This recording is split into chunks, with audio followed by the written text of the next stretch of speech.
Hello, my name is Joan Malloy, and I'm the City Manager in the City of Union City. And I'm here today to talk to you about Measure WW and preserving essential services in the city. Union City is made up of a very diverse population, yet we share an unsurpassed quality of life. It's a great place to live and work. We have excellent schools, and we're surrounded by open space. But we do have local economic and fiscal challenges. However, to address these challenges, the City Council has adopted a 5-year strategic plan. And the first goal of that strategic plan is to foster fiscal health through disciplined, long-term planning. And this is done through cost controls, heightened efficiency, increased revenue, and cost recovery. But the Council also has several other goals to have a well-rounded strategic plan. And the next goal of the plan is to produce high-quality services to the community through a commitment to local government's best practices. And this is done through employee development, support, and retention. Our employees are on the front line of providing services to our residents, and it's important that they're well supported. Goal C is to institute a forward-thinking view of government. And this is shared on how we approach business, land use development, housing, social services, and public safety. Goal D is the City Council's commitment to a healthy, sustainable community in how we maintain and improve our city's infrastructure. And you can see this in the city's installation of solar throughout the community, in the conversion to electric buses, which will be done over the next several years, and the use of the public works staff's most forward-thinking technologies, both water efficiency and electrical efficiency, in how our parks and facilities operate. And lastly, the City Council is committed to building strong connections with our community partners. And this is done with clear and effective communications, not only with the county, our neighboring cities, our community-based organizations, but most importantly, our residents. It's important for residents to understand what is going on in local government and how local government is working for them. Next, I'm going to spend a little bit of time talking about the city finances and the importance of the general fund and how the city funds its services. First of all, I'd like to talk a little bit about property taxes. Most residents don't realize that when they pay their property taxes, only 17 cents of any dollar goes to the city government for services. The remainder of those dollars go to the school district, the county, or the state. Only 17 cents of every dollar that a resident pays in property taxes goes to the city's services. But the general fund is made up of more than just property tax. The general fund is made up of sales tax, hotel tax, and several other smaller sources of revenue. Property tax make up the most, of about 40%. Sales tax and hotel taxes make up about 30% of the general fund revenue. And as many of you know, retail sales and hotels have been hit hard by COVID-19.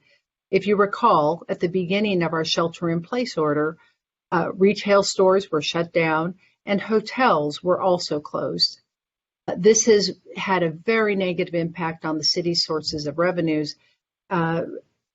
We now face an additional $2.5 million projected loss of revenue in our sales and hotel tax as a result of COVID-19.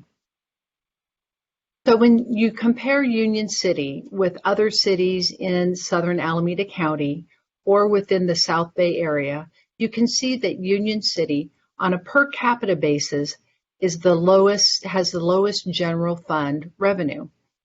Union City is about $100 less per person than our nearest neighbor, Fremont.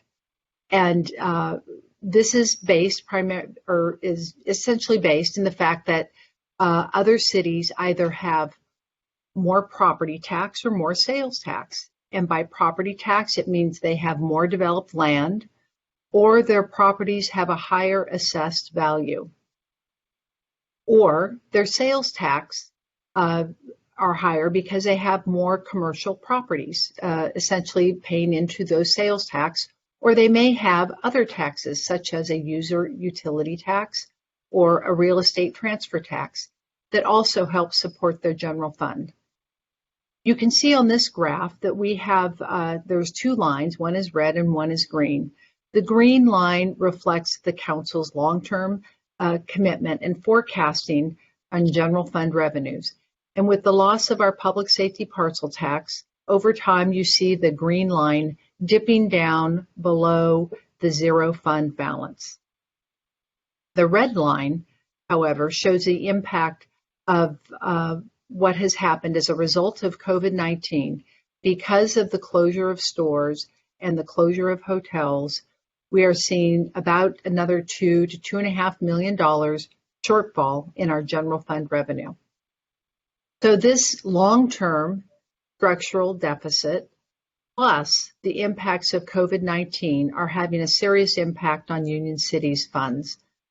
This council has taken several steps to make cuts already, and that includes closing a fire station, reducing library hours and our community center hours, eliminating school resource officer program, and eliminating our community policing program.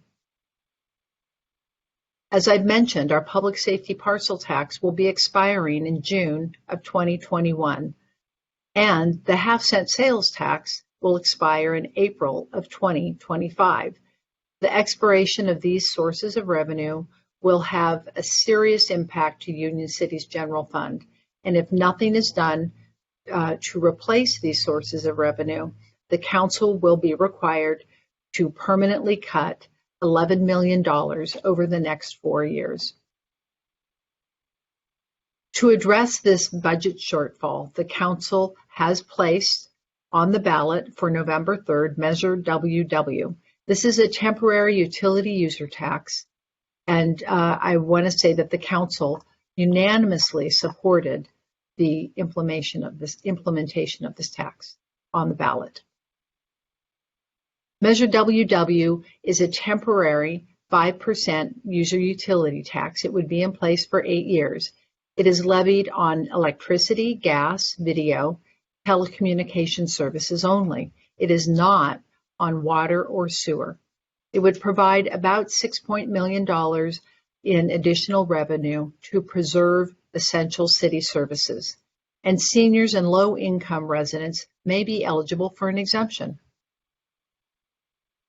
Participants in the PG&E Cares program would be eligible for an exemption, as well as households with incomes of less than 50% of the median family income, and also seniors in senior household where residents are 70 years or older. If Measure WW does not pass, then the City Council will be faced with making additional cuts to city services, and this could include closure of the community centers and a dramatic reduction in recreational programming. It would also impact our ability to maintain our streets and keep our parks clean and safe. It could also impact public safety and those quality of life issues that the police often are tasked with, such as homelessness and animal control. And it could also impact fire services and additional fire stations with brownouts. Lastly, it could eliminate our youth violence prevention program and our social service programs that provide the most needy in our community. With Measure WW, we could look forward to maintaining public safety services and 911 emergency response, as well as our disaster preparedness programs, which we recognize are so important, especially in this era of new wildfires. Also, it would ensure that senior citizens continue to receive the support and the food during this COVID-19 crisis and during the recovery and after. It would also help support the maintenance of our streets and our parks. And of course, with Measure WW passing, it would ensure funding for our youth violence prevention program and the social services that Union City partners with and provides. Lastly, all funds from Measure WW would be required to be used locally. and businesses would continue to pay their fair share.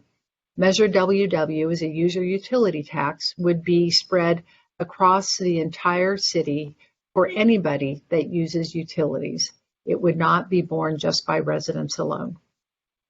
I want to thank you very much for watching this program, and you can get more information about Measure WW on unioncity.org. That's our website, /Measure WW. And of course, you can just Google Measure WW Union City and you should get the same results. Thank you very much.